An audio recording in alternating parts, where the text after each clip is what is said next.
여러분, 이창용 한국은행 총재가 외신 기자들을 만나서 기자 간담회를 개최했습니다. 이 자리에서 이창용 한국은행 총재는요, 이렇게 말했습니다. 올해 물가에 중점을 두면서도 경기와 금융 안정도 고려하겠다, 이렇게 말입니다. 지금까지 한국은행 이창용 총재의 말이 좀 다르죠. 지금까지와는요.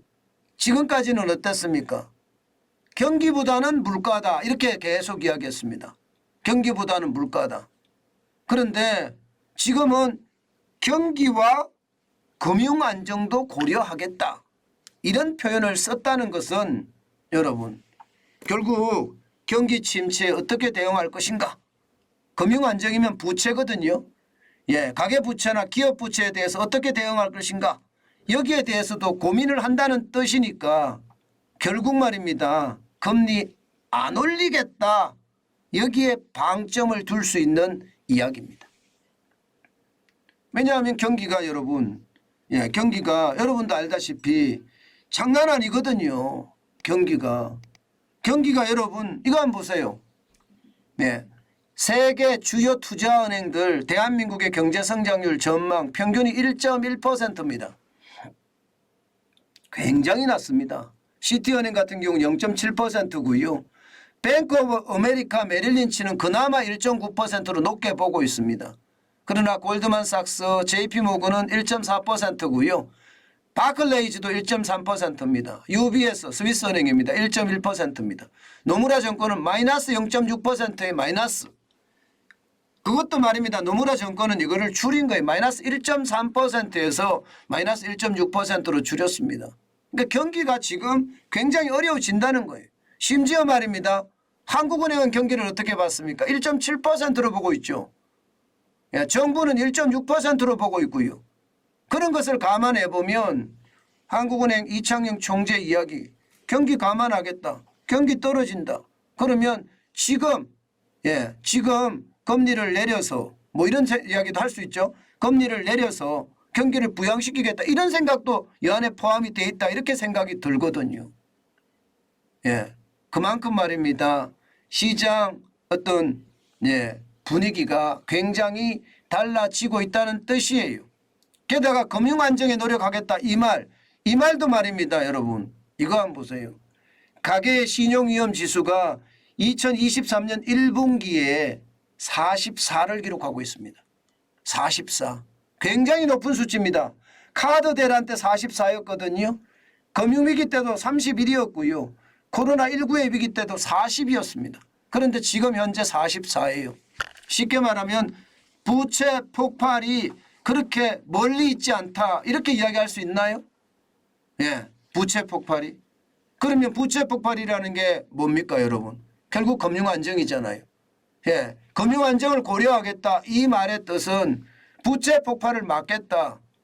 사실 말입니다. 여러분, 가계신용위험지수가 굉장히 높아진 것, 이것은요, 그만큼 말입니다. 금리를 많이 올렸기 때문에 이자 폭탄을 견디지 못한다는 뜻이에요.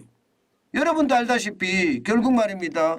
지금 시중은행의 대출금리 정부가 꾹꾹 눌러서 내려가기는 해요. 그러나 주택담보대출 변동금리가 7.41%가 상단입니다. 7.41% 버텨낼 수 있을까요?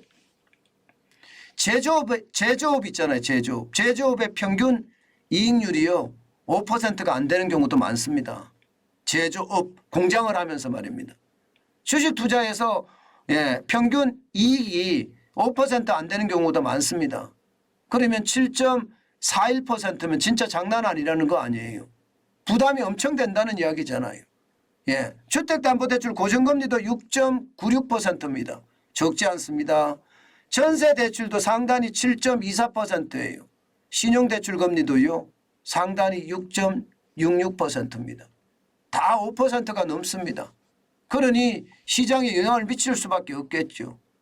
결국 한국은행 이창용 총재의 한마디는요, 금리 이제 그만 올리겠다예요. 금리 이제 그만 올리겠다. 지금 기준금리가 3.5%인데 3.5%에서 멈추겠다, 이런 뜻이 확실히 포함이 되어 있다, 이렇게 생각을 합니다. 결국 말입니다. 예, 금리는 안 올리겠다 이렇게 이야기를 했는데 예, 시장은요. 금리 이제 내리겠는데 이런 이야기도 깔려 있습니다.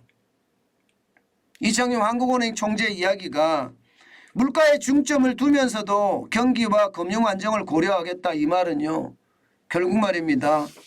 부채에 대한 위험, 경기에 대한 위험이 저는 1분기에 굉장히 커질 거라고 생각을 하거든요. 1분기에. 그러면 예, 이게 빠르면 말입니다. 빠르면 한국은행은 금리를 뭐 5월이나 6월에도 내릴 수 있다. 저는 그런 생각을 해봅니다. 물론 미국의 상황하고 같이 맞물려야 되겠지만요. 미국은 계속 올리는데 우리는 내린다. 그럴 수는 없거든요. 예, 지금은 한미 금리의 차가 1%입니다. 이제 미국은 2월 달에도 올리고 3월 달에도 올리면 아마 1.5% 차이가 날 겁니다. 바로 이 부분에서 어떻게 할 것인가. 이것은요. 한국은행 총재 이야기는 금리를 더 이상 올리지 않고 동결시켜 가겠다 이런 뜻으로 해석한다면 미국이 예, 소비자 물가가 잡히고 금리를 동결하는 쪽으로 갔을 때 3월까지 올리고 동결하는 쪽으로 갔을 때 우리도 동결이나 아니면 시장의 상황에 따라서는 인하까지도 고려할 수 있다. 뭐 이 정도로 해석하는 게 좋을 것 같습니다. 저는 시장의 어떤 분위기를요. 지금 그만큼 말입니다. 예, 나쁘게 보고 있다는 뜻이에요. 경기 침체의 골이 저는 점점 깊어질 거라고 생각합니다. 여러분, 제가 늘 말씀드리는 것 중에 하나가요. IMF 외환위기 때는 한때 예, 대출금리가 25%까지도 올라갔었습니다. 그런데도 예, 진짜 용기 있는 사람들은요. 그 대출을 받아서 집을 샀어요. 그 이후에 그 집값 진짜 많이 올라갔거든요. 제가 왜 이런 말씀을 드리느냐. 금리는 반드시 떨어집니다.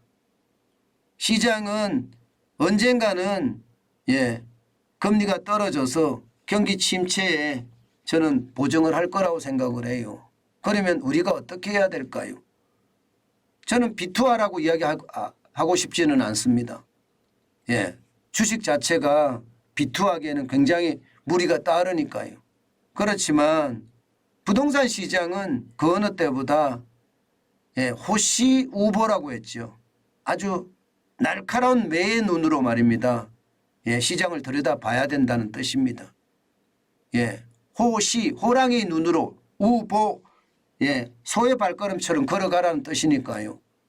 저는 부동산 시장에 대해서는 그 어느 때보다 독하게 쳐다봐야 된다.